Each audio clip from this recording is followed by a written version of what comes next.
Good morning, West Valley Center for Spiritual Living. Good morning, everyone on Facebook, out there in the digital world watching. Welcome to the West Valley Center for Spiritual Living. Thank you for being here today. My name is Juliana Smith. I am the board president, and thank you. Woohoo! And we would like to start things off with a special announcement for Gourmets for God.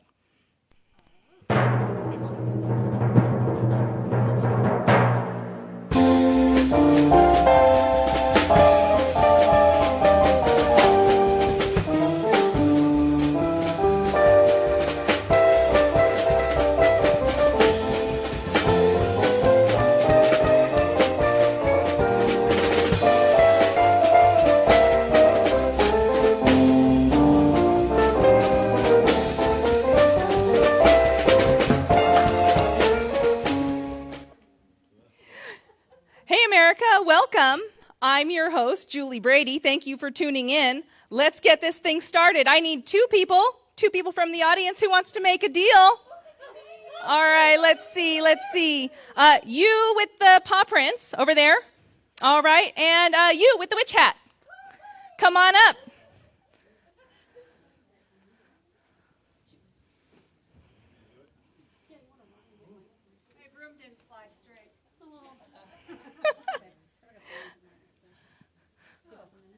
All right, I'm going to have you stand right here, and I'm going to have you come on over here. There we go. Perfect. Thank you.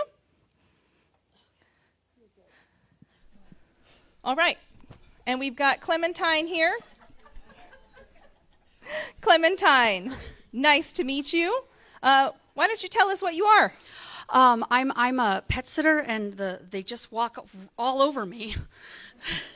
All right, I can see that. And we have Ginger here. Ginger, what do you do?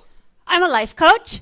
Oh, that's great. Maybe you can coach me later on how to get another hosting gig after this one. Let's do it. All right. And Ginger, tell us what you are today.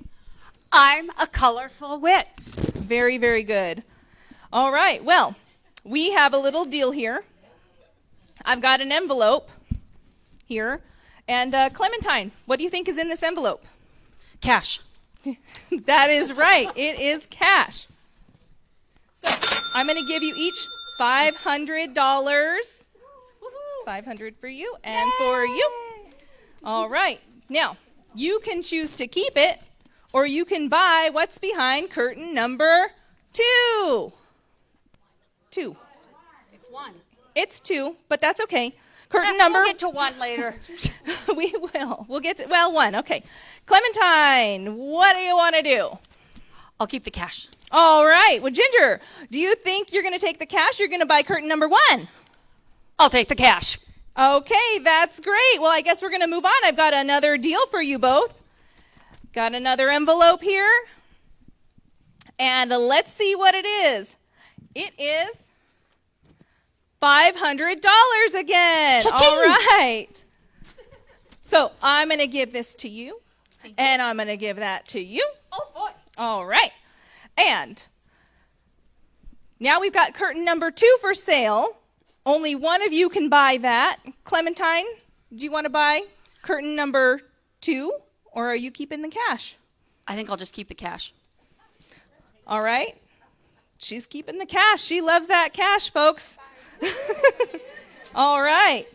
Ginger, what about you, the curtain or the cash? Oh, baby. I'll take the curtain. The curtain. All right. Curtain 1. What do we got? Curtain 2. What do we got? It is a prize package worth $2,899. Woohoo! Yeah, a beautiful makeover at the Color Me Beautiful event of the year. Hair, nails, jewelry, and more are yours at this amazing event. You'll also get a delicious vegan dinner prepared by renowned chefs Robert and Adrian. You'll enjoy a delightful Mexican-themed meatless meal. And then you'll get to take home some priceless art when you breck and trek with friends an exclusive open studio tour through Cave Creek, along with a chauffeured ride and catered breakfast. Oh, boy. Yeah, you've got yourself an amazing time, Ginger. Oh, thank you so much. I'm so excited. All right, thank you both for playing. You get your prize package and your money. Clementine, you get to take home the $1,000 to bid on your favorite events. And all right, folks, if any of you want to make a quickie deal, just head into Papke Hall after service and get those bids in today. That's it for Let's Make a Deal. I'm Julie Brady, and we are out of here. See you next time.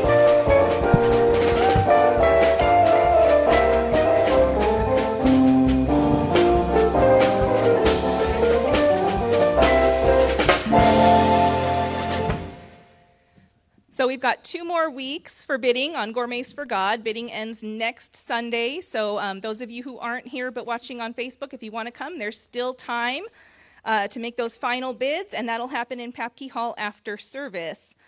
Also, with our announcements today, we just want to mention that we have the West Valley Wellness Expo coming up on Saturday, October 26th from 10 a.m. to 5 p.m.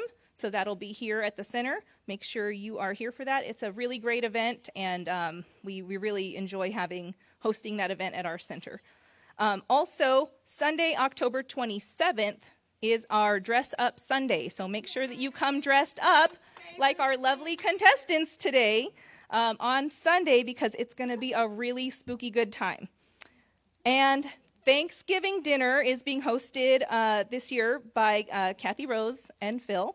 And it's going to be Thursday, November 28th. Doors will open at noon. There's going to be games. There's going to be football. Dinner is going to be provided at 3 p.m. Make sure that you sign up in the bookstore for that so that they know how much food to prepare and how many people to prepare for. And that is it. We're going to go ahead and move on to our vision statement now. So if you'll say it with me. We are a loving, joy-filled community, honoring the many paths to God as we learn and live the science of mind principles. And so it is. All right, and I'm going to hand it off to Kathy and Rod to get us into that wonderful meditative space. Take a breath, settle back in your chair, and enjoy their beautiful music.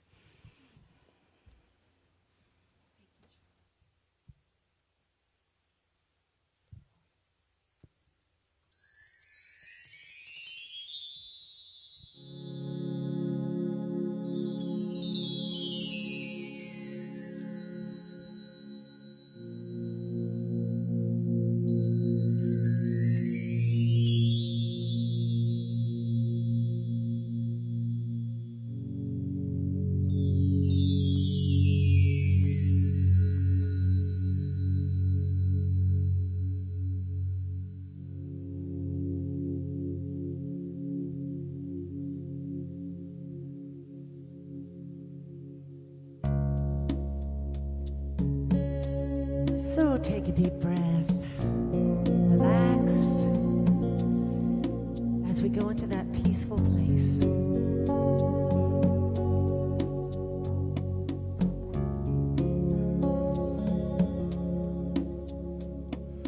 I will make a quiet place within my heart. I will wait upon the Lord. Wait upon the Lord. Be still, my soul, be still. Be still, my soul, be still. Be still and know.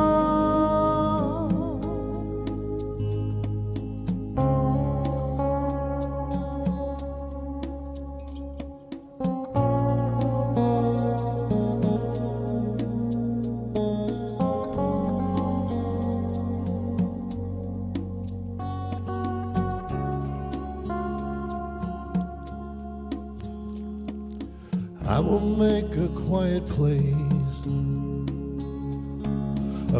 place within my mind, and I will wait upon the Lord. Wait upon the Lord. Be Be still, my soul, be still. Be still, my soul, be still. Be still and know I will make a quiet place within my life, and I will wait upon the Lord. Wait upon the Lord.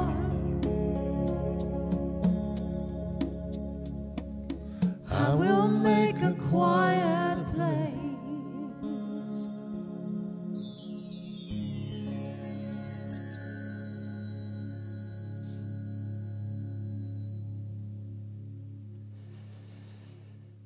Right here and now, there's a quiet place within each and every one of us as we vibrate our oneness with the divine expression.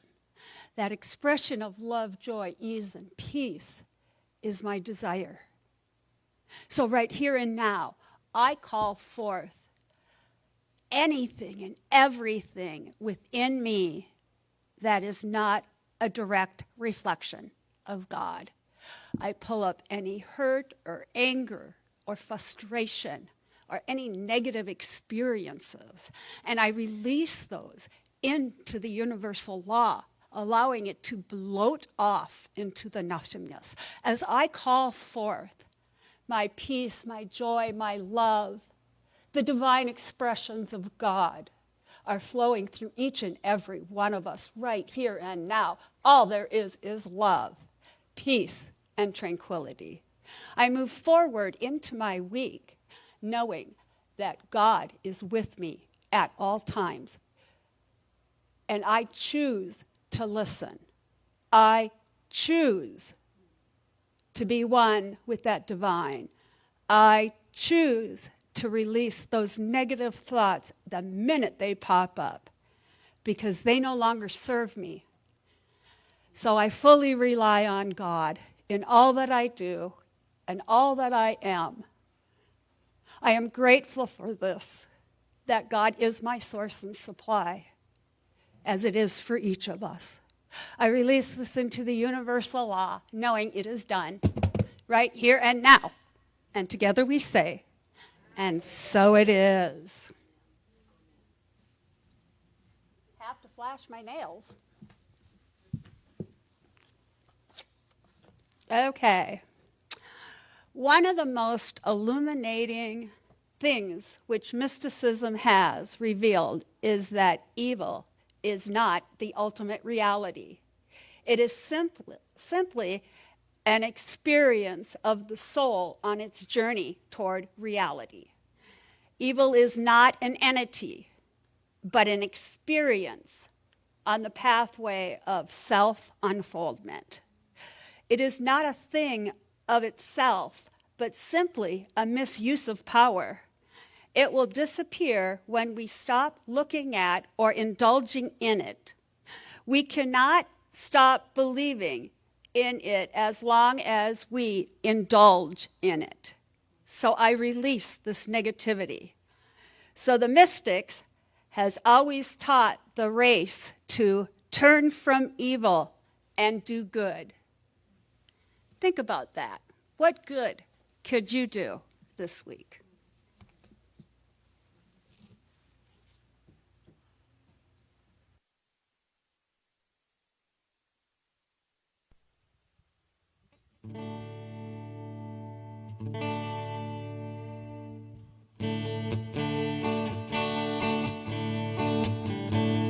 I can see clearly now the rain is gone. I can see all obstacles in my way. Gone are the dark clouds that had me blind. It's gonna be a bright, bright, sunshiny day. Sing that phrase with me. It's gonna be a bright, bright, sunshiny day. I think I can make it now, the pain is gone. All of those bad feelings have disappeared. Here's that rainbow I've been praying for. It's gonna be a bright, bright, sunshiny day. Sing that again with me. It's gonna be a bright, bright, sunshiny day. Look all around, there's nothing but blue skies. Look straight ahead, nothing but blue skies.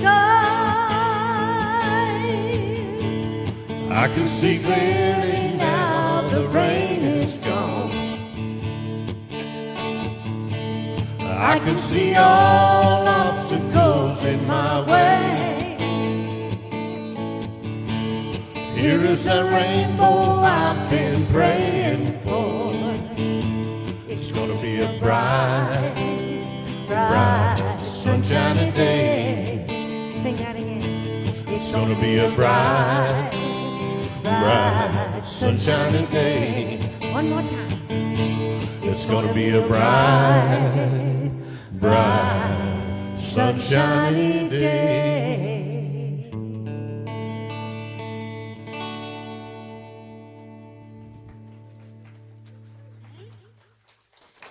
I love the Bradfords. Don't you love the Bradfords? Good morning, everybody. Welcome to the West Valley Center for Spiritual Living. I'm Reverend Karen Rice, and along with the Bradfords and Reverend Susan, we're all in joyous anticipation of Reverend Clyde's return. I can't wait. It feels like it's a lot more work, even though I have so much help still. I just miss him. But I have something for Betty Ann. So, Betty Ann, you were not here last week. You don't have to get all the way up. You can stand up. Go ahead, stand up a little bit so we can recognize you. Betty Ann was in charge of entertainment at the picnic last week. Was it fun? Oh, it was great fun. All right. Well, I have a gift for you. You weren't here. She was recuperating last week. It was hot. Say it again. It was hot. I got a little bit of heat stroke. How hot was it? Thank you, Betty Ann. Thank you, Betty Ann. It was so hot, my iceberg lettuce melted. Something like that. Last week, I had a whole bunch of those jokes. Oh, so good morning, good morning. It is a bright, sunshiny day. And you know what? That was such a good example. Your prayer, Reverend Susan, was a beautiful example of something that is spoken about in that song.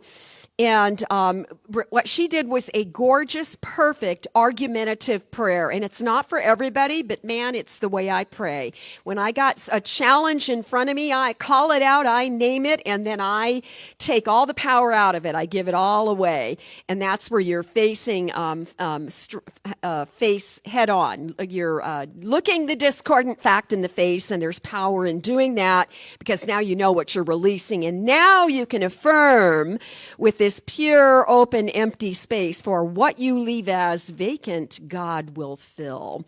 One of the lyrics you said in that song, Kathy Bradford, said something about, I can see the obstacle now. Is that right?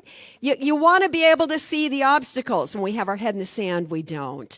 So I am talking today, well done, by the way, on both the choice of music and the reading. I'm speaking today on the way that spiritual principle works.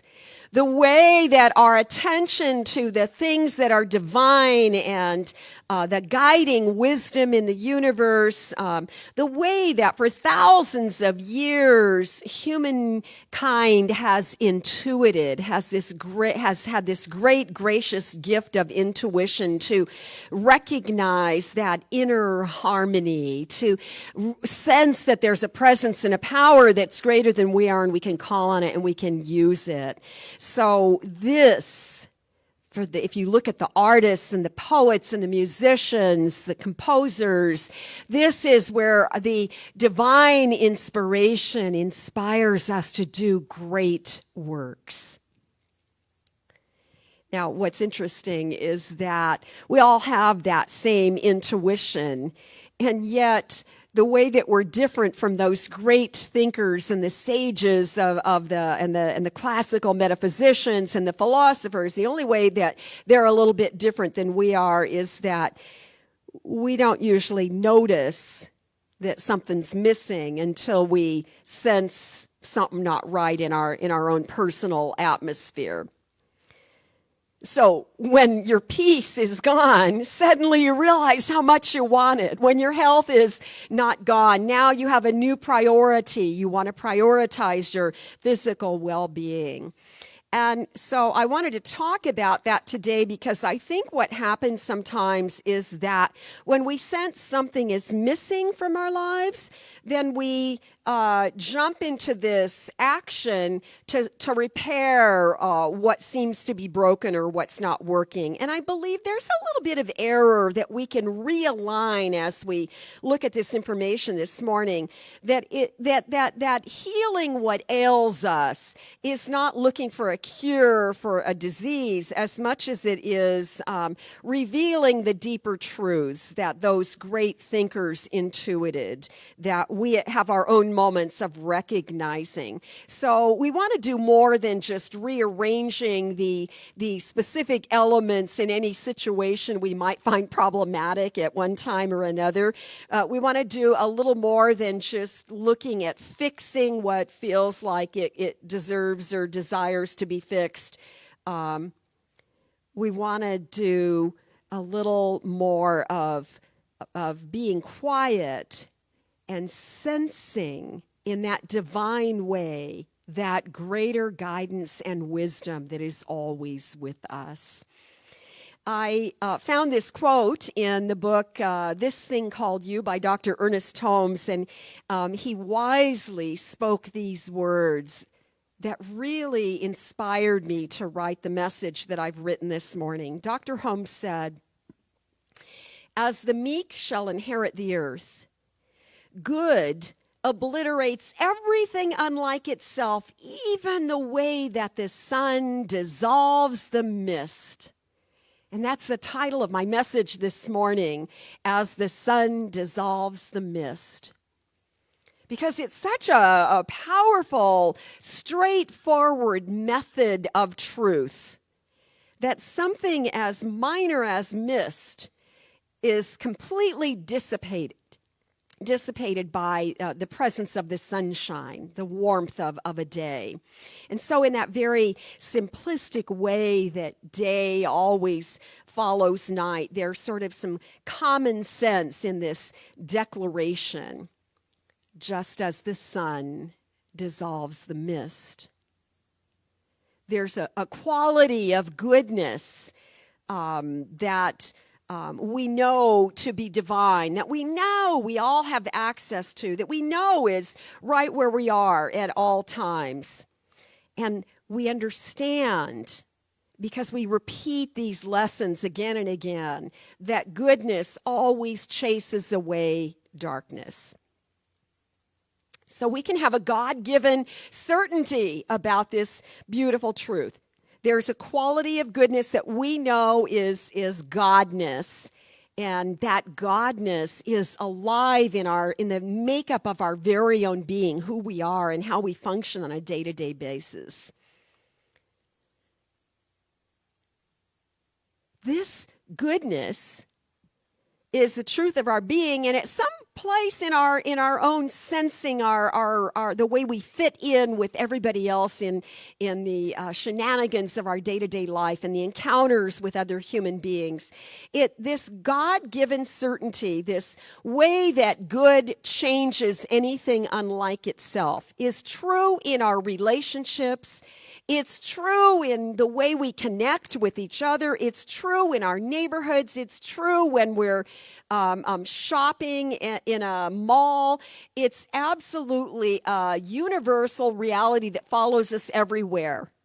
When I am being kind, people respond to me more kindly.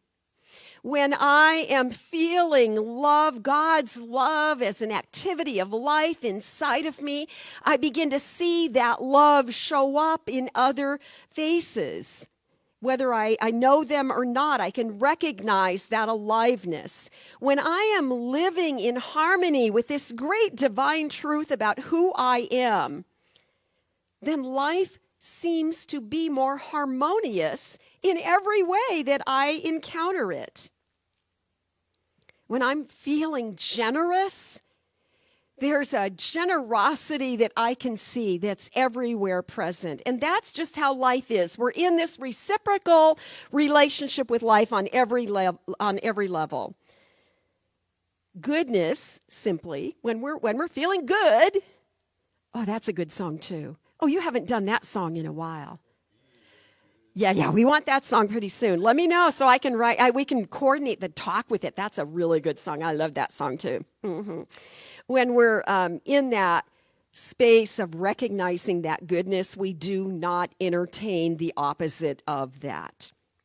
Now, where it gets interesting is that is the same truth of our physical well-being as well.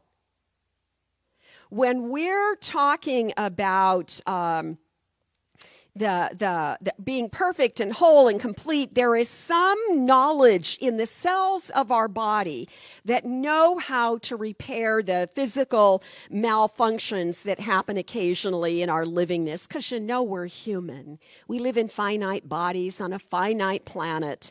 And though we live in this realm of unlimited possibilities, we encounter times where our body is out of sync with our highest well-being. And so, in order to have physical well-being, we have to have things working in our body. We need healthy systems and organs. We need everything to be functioning at a high level and in harmony with everything else that it takes to keep us going. So, sometimes you get a knee injury on one leg and you're limping a little bit, and then you'll notice that your hip on the other side will start to hurt. So one imperfection throws something else off balance in our body, and the goal is to restore that sense of harmony, that we can get everything working harmoniously together. The great metaphysicians. Mm-hmm. We'll be talking about loaves and fishes next month, but this month we're not, except for that little slip. The great metaphysicians, the spiritual thinkers, and the leaders of lots of spiritual traditions through the centuries used these terms. They talked about circulation, assimilation, and elimination. I can never remember those three words all together at the same time. I always just lose one of them. I thought, well, maybe if I write a talk where I say it 3 or 4 times, I'll remember them. So the three words are circulation, assimilation, and elimination. And there is a sequence and an order that is absolutely divine in the way we function when we are aligned in that current of the highest and the best well-being for life itself, and our body is attuned to that at a great vibrational level. That is when we have this greatest experience of health and well-being, and that's because there is an effective movement of everything that needs to be moving around, circulating, assimilating, and then eliminating the things that we don't need.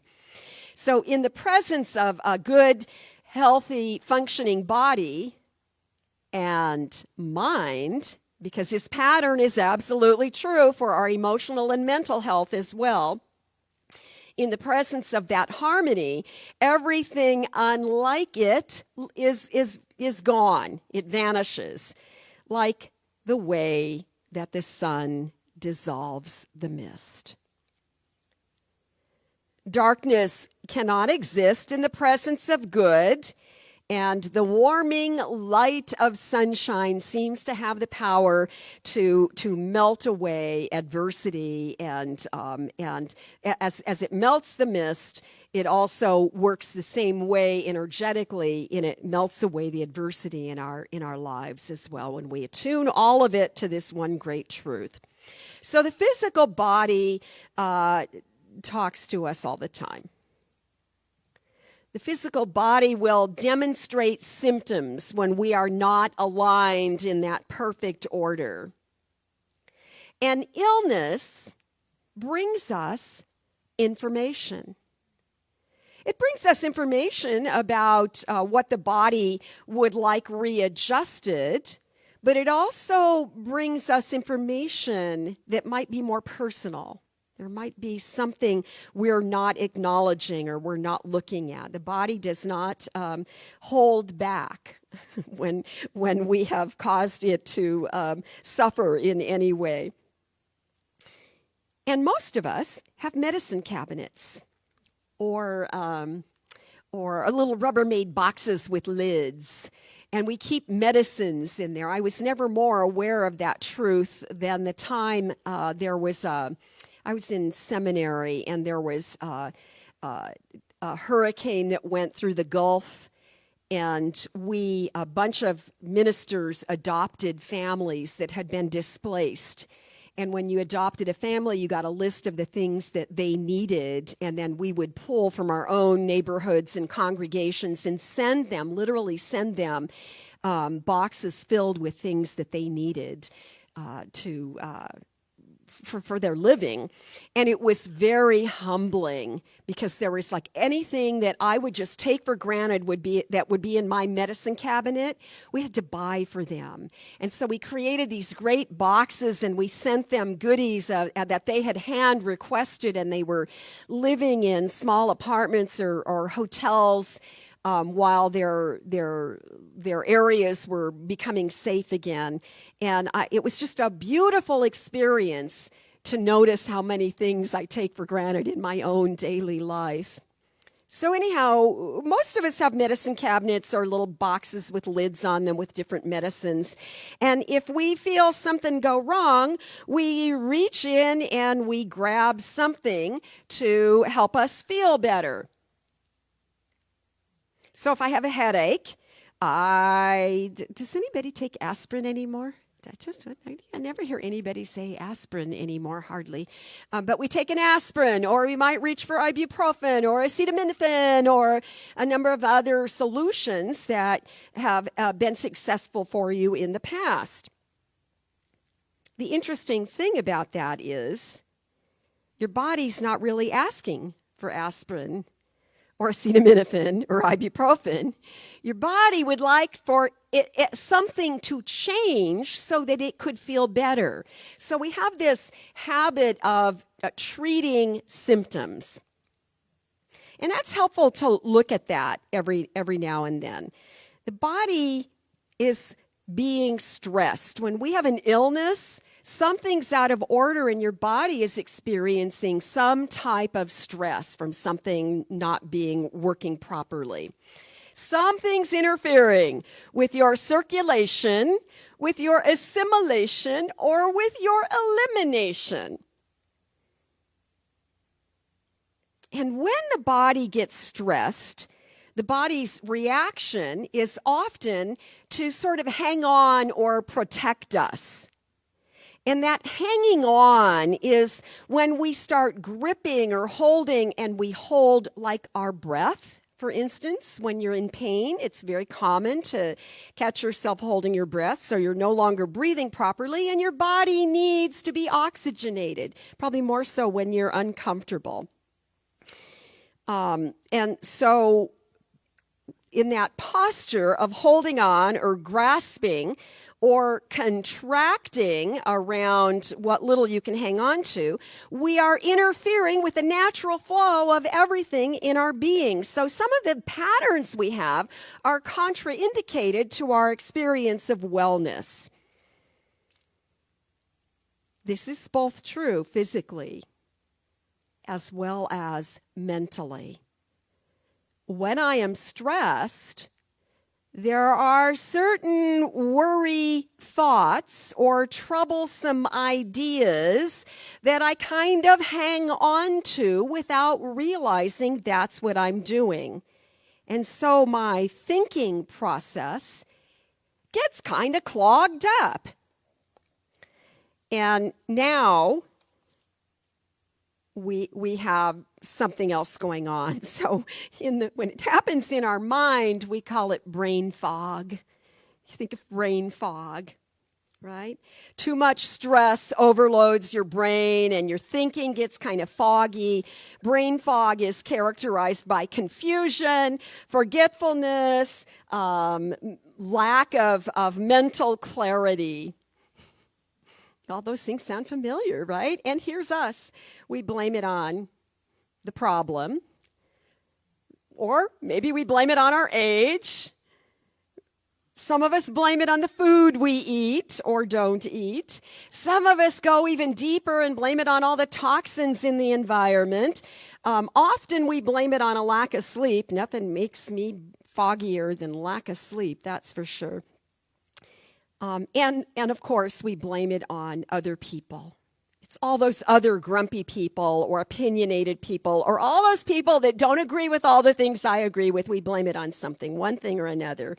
And though all of those things are true, what we seem to forget is that I'm in charge of this. I might need help sometimes. I can go to a doctor. I can take medications. I can look for ways to repair, consider surgical procedures maybe. But I'm in charge of what happens up here in my mind. I'm in charge of what I believe and how I move through all my days. Now, you know what clears up that fog better than anything? Coffee.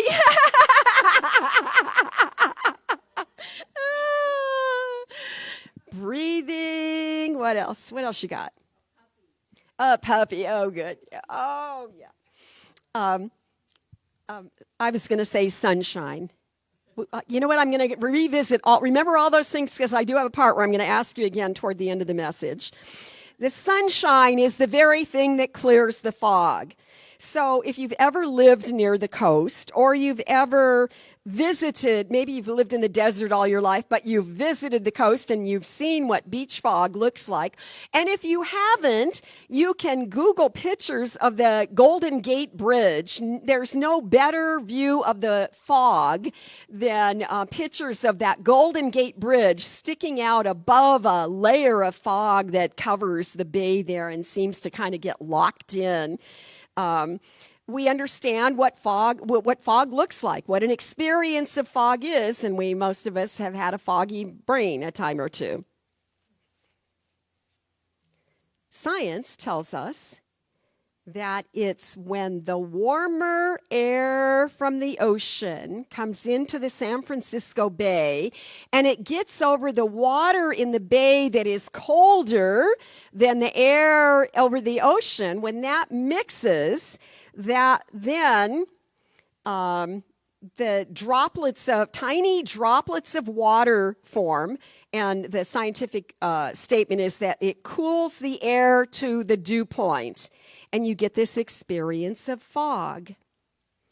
It's no different than when it's really cold outside and you see fog from when you exhale and you can see a little fog around your breath. It's the same science. But the sunlight will burn off the fog. It doesn't really burn it off, but that's what we like to say. It makes sense to us. And what's really happening is that the sun is rising early in the day. When the sun is rising, the air and the ground start to warm up. And one of the reasons the San Francisco, the bridges get such beautiful pictures of that layer of fog is because the city is higher. You know, the city is built up on those tall hills, and you can see it. So it's a gorgeous thing to witness it, to be there and to see it. It's also interesting how some of the coldest seasons in that area happen in the summertime. In July and August, when everybody's suffering out in the desert, you have to have a big warm coat in San Francisco area. So the sunlight will burn off that fog, but what's happening is that the droplets of water begin to evaporate as the temperature rises. The sun dissolves the mist.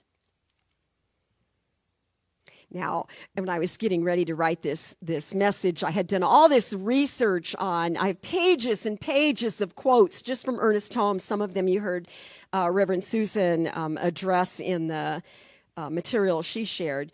But I had all this information talking about evil, and it seems like it's a common thing that needs to be talked about, because we have this idea that we teach in all of New Thought. We don't teach that there's a fiery hell where you go, if you're bad, you end up going to hell, and then you spend eternity in this fiery, tormenting process. Though everybody can think of somebody they wish was there, I'm sure. But we know that heaven is a state of mind, and that hell is a state of mind, and that we certainly do have those experiences, but we don't teach that there could be an opposing force to God. And in fact, the classical philosophers themselves said it would be impossible. It's not mathematically possible, because if you have a power for good and you have an equal power for bad, they would just cancel each other out. You would end up with zero, with nothing. And so, standing on that premise, we don't put any energy into believing into a force that is opposite of God. But that is not to say that we are suggesting there's not evil. We know there's evil, and therefore I have pages and pages and pages of quotes, like much of what Susan read. And I thought we were gonna kind of go in that direction. And what I realized was that I found a quote from Dr. Ernest Holmes that changed my mind. So you said some of the things that I was actually going to quote, that, evil is a misplaced force. Evil is a lack of understanding good.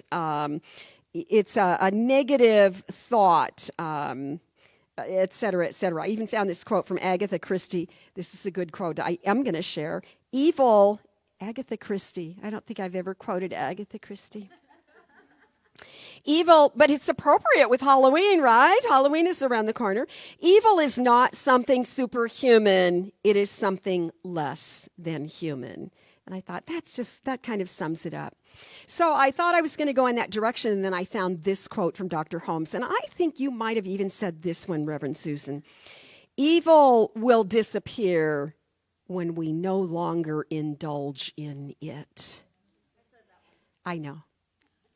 I was trying to be polite.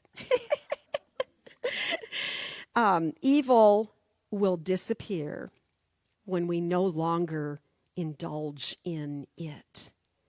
And so I thought, I'm just not going to indulge in it. That's what I'm going to do. I'm gonna not do that with this message. I think that it's becoming more and more apparent that there is a beautiful systematic, simple, easy way of reasoning these ideas, that the sunshine simply dissolves the mist. We don't have to understand the science behind it. I also find it interesting that we don't think about the light at times when it would be really helpful for us to be thinking about the light. Human life, all life, simply would not exist without the process of photosynthesis. And so there are endless ways that we can call on light.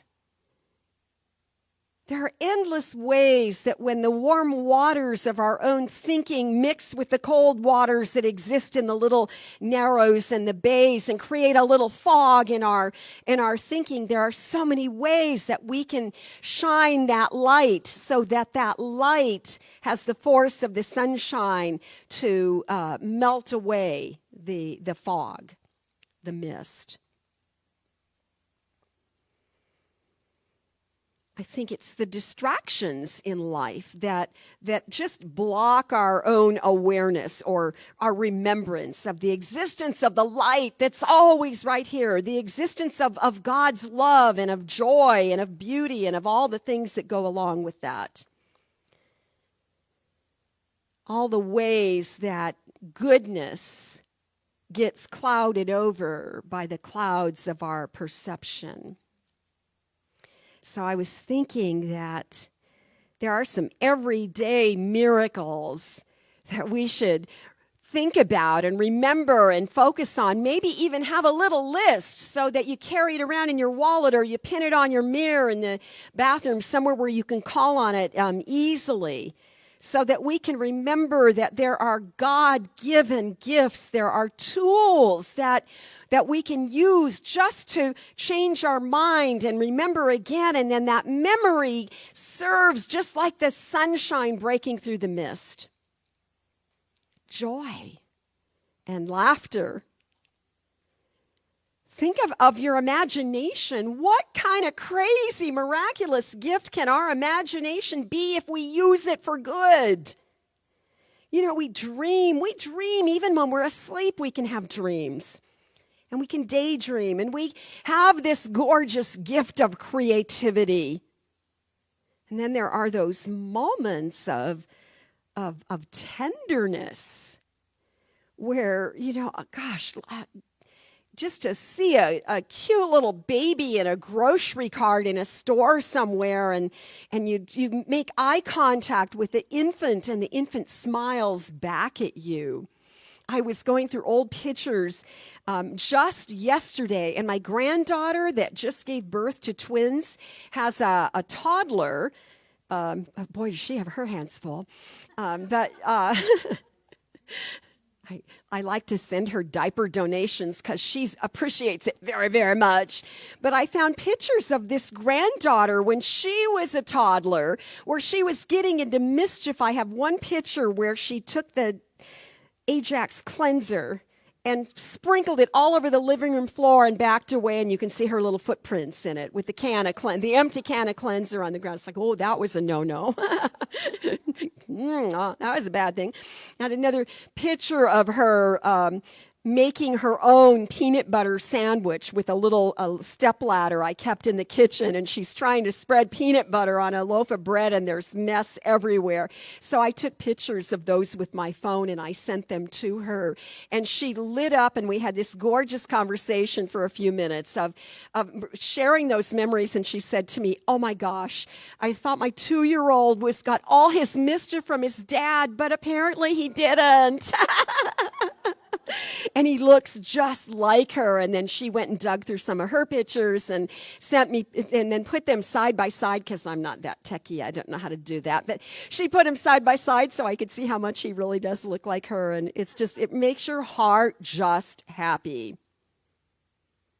Or the way that a glimpse of beauty can surprise you, and something inside just quickens, and you can feel that transformational thing that happens to our bodies. So a single moment of experience with any one of these things can change our countenance, our mood, our attitude. It can change it in an instant. So then stay away from the TV for a little while.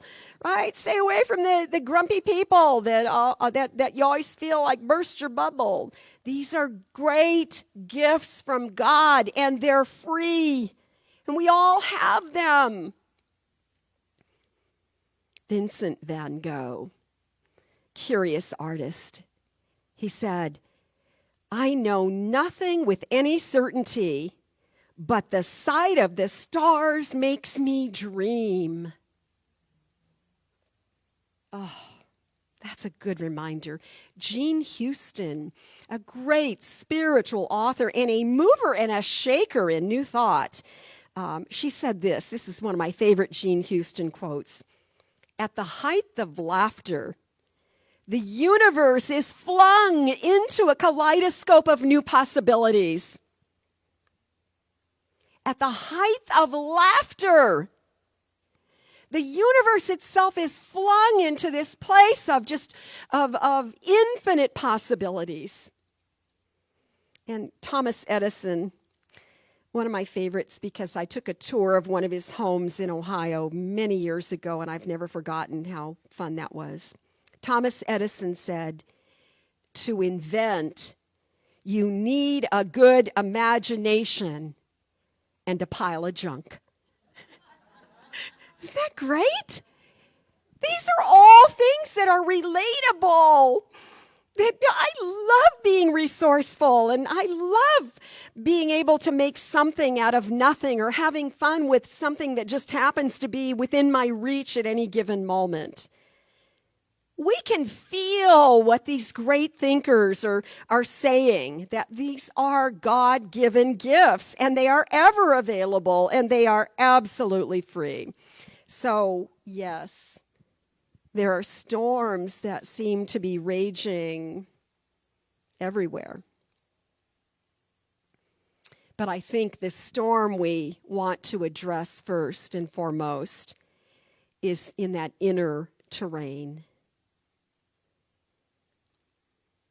It feels to me, I have such a sense of urgency that every one of us right now, and for a few months especially, every one of us should be really hunkering down in prayer and in meditation and in divine spiritual contemplation, really examining these ideas and these ultimate realities, not the effects that we are worried about in the world, but the truth, to go back to the truth. And I feel such a sense of urgency that I just always want to get up here on Sunday and go, calm down, take a breath.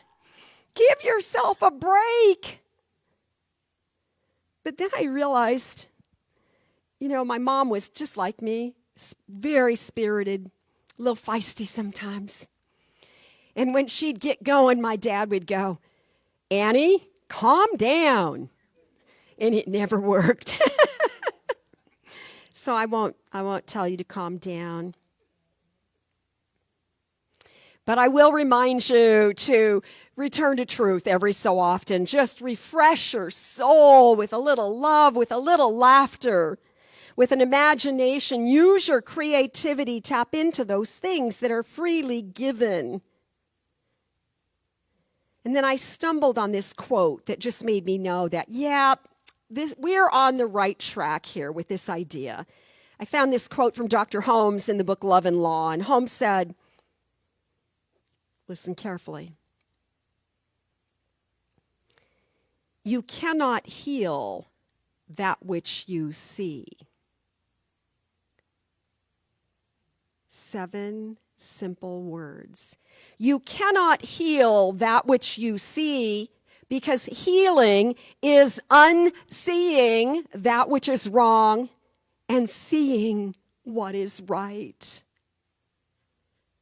We have to give up our attachment to what we think we see that's creating so much darkness in our own minds and in our own physical bodies. And learn to see as God sees, to see with that divine vision, to recognize our divine potential. And when I think of that, I immediately thought of that quote hanging right there on that wall.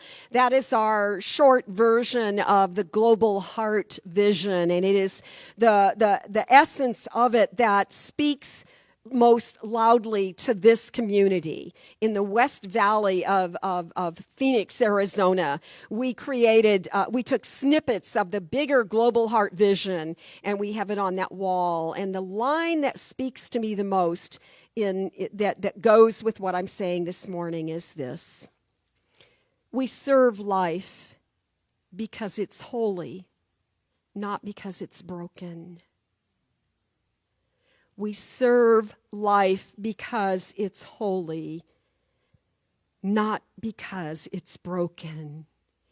So now, my friends, now, and for those of you listening at home, you can play play along and imagine that you could be shouting out your answers too. But now I want to ask you, what are some of those simple things that you know and that you do in your own life that re-inspire you, that reinvigorate you, that anchor you to life again, that allows you to feel joy in your hearts? I like to come home when I've been away. Incentive to get out of the house when I've been home too long.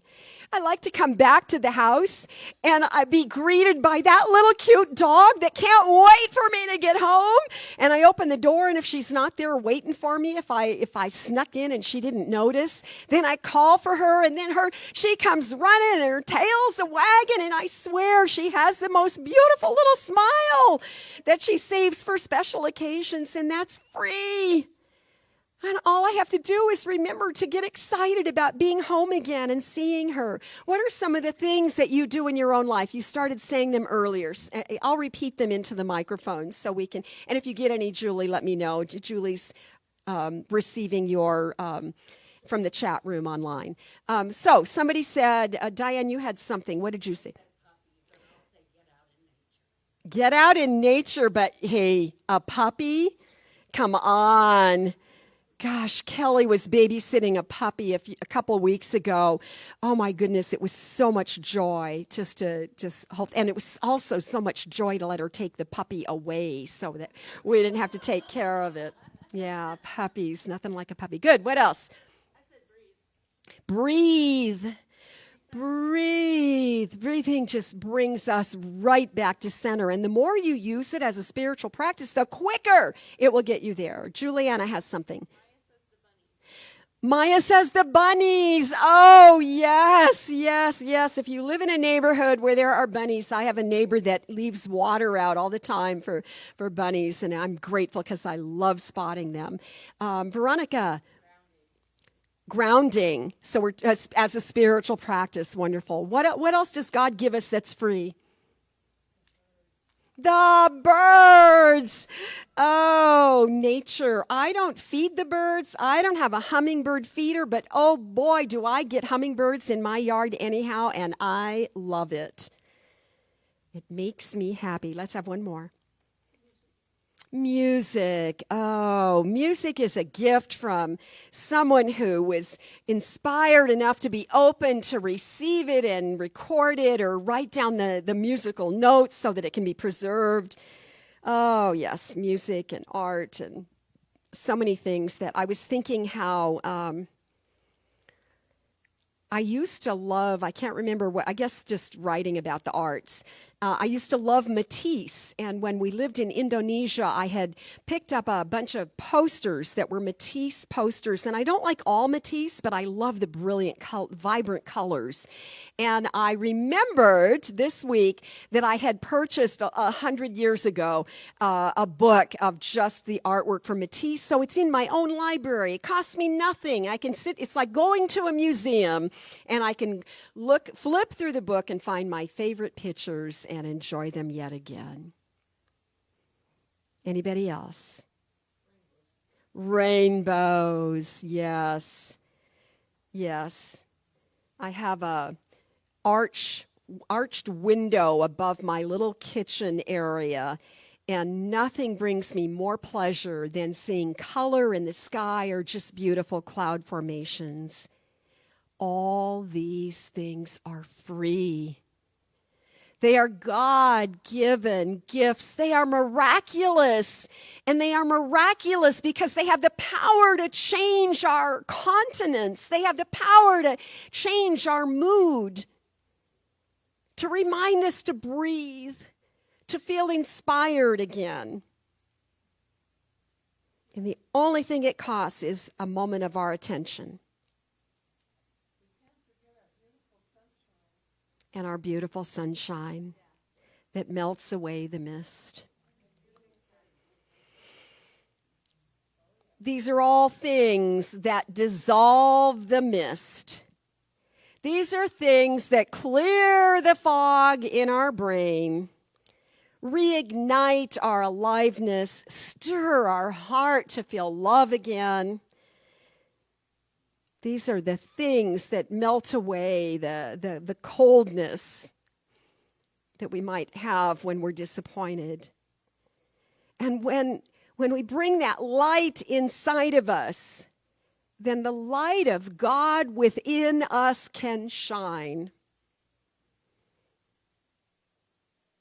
We are restored so that we might circulate and assimilate and eliminate in the highest order of mind and body. And so I want to close with another one of my favorite quotes by Dr. Ernest Holmes. He said, "Your exalted thought is a shining radiance that melts away adversity." Your exalted thought is a shining radiance that melts away adversity. So let us all remember that in the presence of love, in the presence of any of these sweet little free miracles, the light returns, the darkness is eliminated, goodness can circulate, imagination can grow, and our creativity can flourish. Let's make this a really good week. That's what I wanted to say.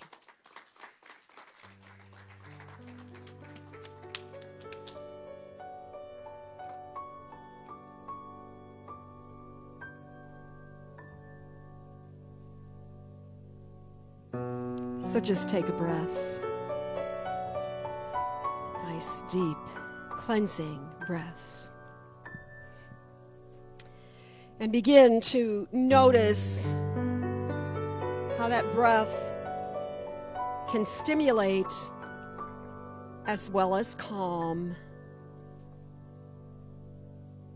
That oxygen in our physical being is necessary, and it is given freely. And it is the very life of Spirit itself that is breathing us even now. So I feel the love of God. I feel it right here in this room. I feel it at the core of my being, and I know that it is the essence of life that is moving and radiating everywhere. And that these words of prayer are powerful. And therefore, in this moment where we set aside all other ideas, we allow ourselves to hunker down and to really recognize the presence of God right here, right now, in this immediate moment, which is the only moment that is real. And so we feel that presence of something that is greater than we are. We acknowledge and recognize that there is wisdom everywhere present. That this universe that sustains us is designed in such a way that we are provided with everything we need. And that when we feel concerned about the physical body or the physical ailments we might experience, we remember yet again that life itself is eternal. That these bodies do not last forever, but there is an essence about us that is a greater truth, that is absolutely immortal. Always, always filled with this great aliveness, with this ongoing evolution of this upward spiral, getting wider and wider. So there is a way in which we can acknowledge that it is the sunshine that melts the fog, that takes away the mist. It is the combination of the warmth and the cold that makes us feel foggy sometimes when those things intermix, and yet that sunlight, that God light, has the power to dissipate any appearance of fog, be it in our bodies or our minds or our relationships. In the presence of truth and in the presence of love, there is perfect healing. Truth itself revealing itself, so that there is this upward movement in the consciousness of humanity. And so what looks dark and dreary is just waiting for the light. And that light and that love can only come through us as individuals. And how wonderful it is to know that we simply take turns carrying that which is the light, that which is the truth. That in that rhythm of life, there is time for rest and rejuvenation. There is time to pause and to breathe and to remember these greater truths again. So I know that this inspiration that we have opened ourselves to this day has had this cleansing effect, that there is a healing and a renewing in the way that our physical bodies respond to these powerful words of prayer. That our relationships are blessed by this movement of love in our hearts and our minds, and our complete faith and trust in the power of God's divine illumination. So I say thank you, God. Thank you, life. Thank you, infinite Spirit, for all of these blessings and for all the blessings that are yet to come. I simply release these words into the law, knowing indeed it is already done, and together we say, and so it is.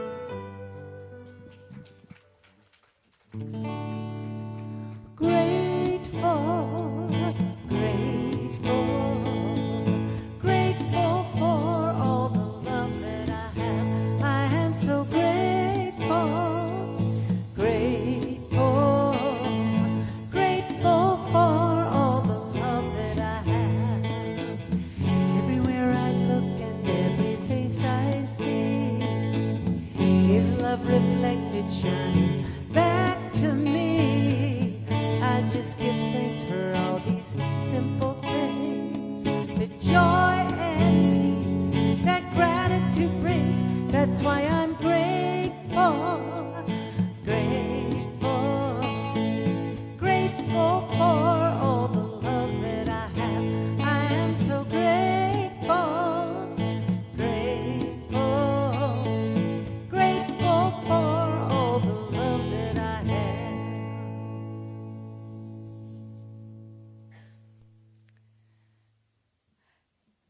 And we are ready to show our gratitude, how grateful we are for all of the things that we have with our gifts, tithes, and offerings.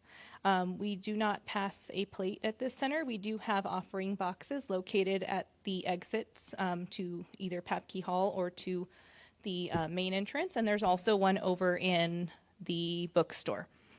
And if you are watching from out there in anywhere else, you can go to our website, wvcsl.com. There is a donate button that you can click and you can donate online. And together we're going to say our joyful giving affirmation. I live in a consciousness of good. Divine love blesses all that I am, all that I have, all that I give, and all that I receive. Thank you, God, and so it is.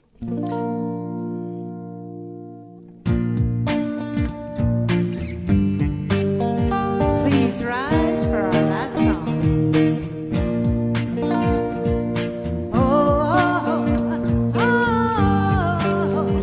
Oh, it feels so good to be alive. Sing that with me. Oh, it feels so good to be alive.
Let's try an oldie but goodie. Repeat after me.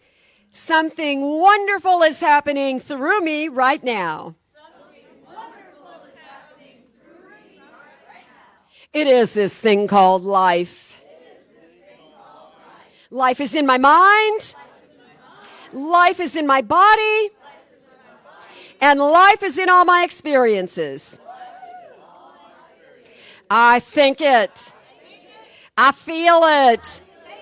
I know it. And I accept it. Just the way that it is. And just the way that it is not. Thank you, life. Amen. Have a blessed week. Remember, pray often. Much.